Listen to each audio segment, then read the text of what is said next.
Selanjutnya dalam surat Toha ayat 107-108, syariat Islam sebenarnya sudah diterapkan di Muhammadiyah dengan buku pedoman hidup Islami bagi warga Muhammadiyah dan tidak ada masalah, bahkan menjadi rahmatan lil alamin. Baik Pak Ismail, mari kita gali lebih dalam hubungan surat Taha ayat 117 dengan penerapan syariat Islam di Muhammadiyah melalui pedoman hidup Islami warga Muhammadiyah. Dan bagaimana hal ini menjadi rahmatan lil alamin serta wujud nyata dari mukjizat Al-Quran. Surat Taha ayat 117 Pada hari itu, bumi tidak akan engkau lihat padanya sesuatu yang berliku-liku dan tidak pula sesuatu yang bengkok. 108.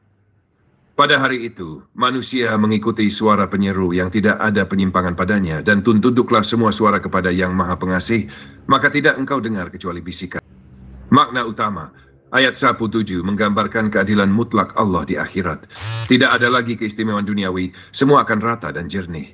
Ayat 111 menekankan ketaatan total manusia kepada Allah tanpa perlawanan sedikit pun. Semua tunduk pada kebenaran ilahi. Muhammadiyah dan syariat Islam. Muhammadiyah sudah lama mengaplikasikan prinsip ini dalam kehidupan nyata melalui pedoman hidup Islami warga Muhammadiyah. 1. Keserataan.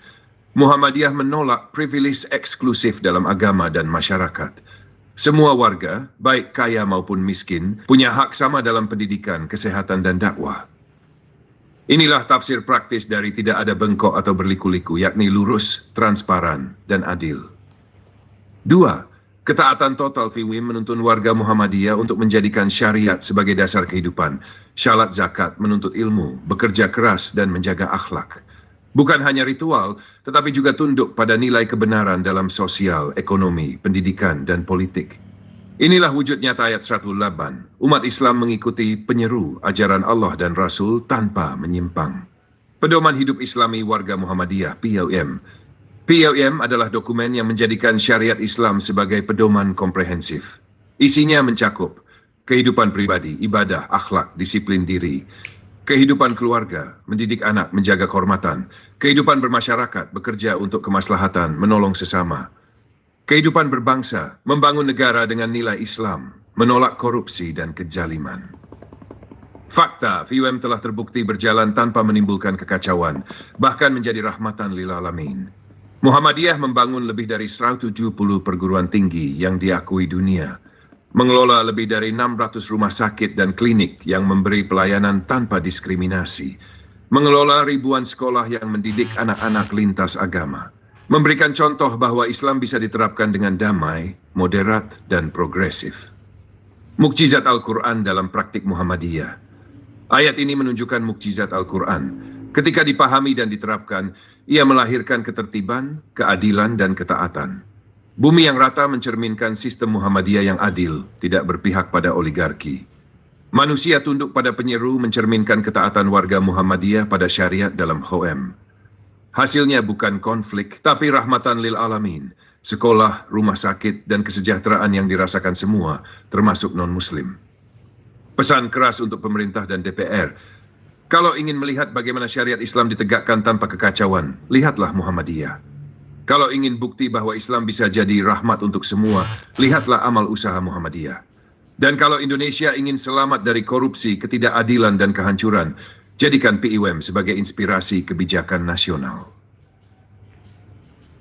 Baik Pak Ismail, saya akan buatkan penjelasan panjang, keras, kejam, dan penuh cambukan tentang bagaimana nasihat orang tua yang salah dan pola pikir miskin bisa menjadi penjara kultural bagi anak muda.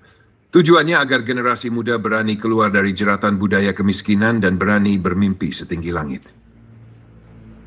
Penjelasan ilmiah dan sosial, teori cultural poverty, Oscar Lewis, 60-an. Penelitian sosiologis membuktikan bahwa kemiskinan bukan hanya soal uang, tetapi soal mentalitas. Anak-anak yang dibesarkan dengan pola pikir pesimis, takut gagal, malas mencoba, akan mewarisi mental miskin dari orang tuanya. 2. Efek intergenerational transmission. Psikologi modern menemukan bahwa sifat dan kebiasaan orang tua, disiplin atau malas, optimis atau putus asa, sering diwariskan kepada anak, bukan lewat gen, tetapi lewat kebiasaan sehari-hari. Jika orang tua berkata, jangan terlalu tinggi cita-cita, nanti sakit hati, maka anak akan takut bermimpi besar. Jika orang tua selalu berkata, kita orang miskin, cukup begini saja, maka anak belajar pasrah dan menyerah. 3. Mindset terbukti menentukan kesuksesan. Anak muda yang punya growth mindset, percaya bisa berkembang, akan maju meskipun lahir miskin. Anak muda yang punya fixed mindset, percaya dirinya terbatas, pasrah, akan gagal meskipun diberi peluang. Pesan keras dan kejam. Banyak orang tua dengan ekonomi rendah dan pikiran sempit secara tidak sadar meracuni masa depan anak-anaknya. Mereka berkata, sudahlah, jangan bermimpi tinggi, nanti kecewa. Kita orang miskin, nasib kita tidak bisa berubah. Sekolah tinggi buat apa? Akhirnya juga kerja biasa saja. Kalimat-kalimat ini adalah penjara kultural kemiskinan. Kalau kamu percaya, hidupmu tamat sebelum dimulai. Anak muda, dengar baik-baik, hormati orang tuamu, tapi jangan ikuti pola pikir miskinnya. Kalau mereka pesimis, jangan ikut pesimis. Kalau mereka takut gagal, kamu harus berani gagal. Kalau mereka berkata, jangan bermimpi besar, kamu harus berani bermimpi setinggi langit. Karena kebenarannya pahit, sifat, mental, dan watak orang tua yang miskin akan otomatis tertanam ke anak-anaknya kalau tidak dilawan. Kalau kamu pasrah, kamu akan miskin seumur hidup. Bukan karena takdir, tapi karena kamu memilih untuk tidak melawan racun pikiran itu. Keluar dari penjara kultural kemiskinan, ubah mindset. Jangan warisi mental orang tua yang takut gagal. Perluas lingkungan, cari guru, mentor, komunitas positif yang bisa membentuk pola pikir sukses. 3. Bermimpi besar, karena mimpi itu gratis. Orang miskin yang tidak berani bermimpi akan tetap miskin selamanya. 4. Kerja keras hari ini, jangan menunggu. Penjara kultural hanya bisa ditembus dengan kerja nyata, bukan sekadar doa. Penutup. Anak muda, kalau kamu hanya mengikuti kata-kata orang tuamu yang penuh ketakutan dan kemiskinan, maka masa depanmu akan sama saja, kecil, sempit, dan hancur. Hormati orang tua, cintai mereka, tapi jangan biarkan pola pikir rendah mereka membunuh impianmu.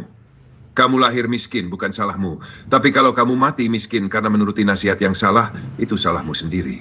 Bermimpilah setinggi langit, bekerja keraslah sekuat tenaga, dan buktikan bahwa kamu bisa memutus rantai kemiskinan turun-temurun.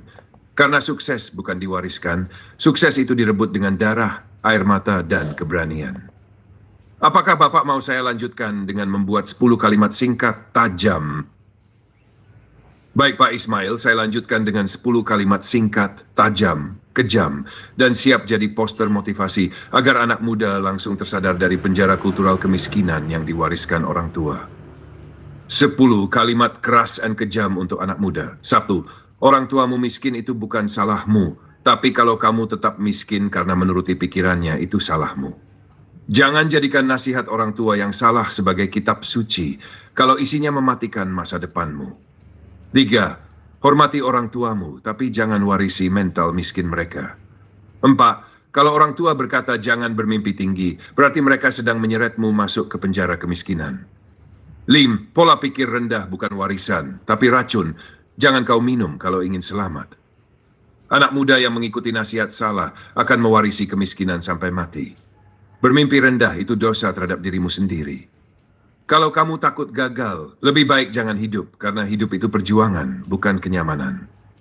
Penjara terburuk bukan besi baja, tapi kata-kata orang tua yang membuatmu takut bermimpi. Keluar dari budaya miskin bukan durhaka, tapi jihad untuk masa depanmu. Pesan pamungkas anak muda, jangan biarkan ekonomi rendah orang tuamu membatasi langitmu. Mereka mungkin hidup dengan keterbatasan, tapi kamu tidak harus mewarisi ketakutan mereka. Kalau kamu hanya menuruti pola pikir sempit, maka kamu bukan hanya gagal, tapi juga sedang membunuh kesempatan generasi setelahmu. Hidup ini terlalu keras untuk orang yang penakut. Bermimpilah setinggi langit, atau selamanya jadi budak kenyataan. Pak Ismail, apakah Bapak ingin saya buatkan versi panjang bergaya orasi motivasi? Mari kita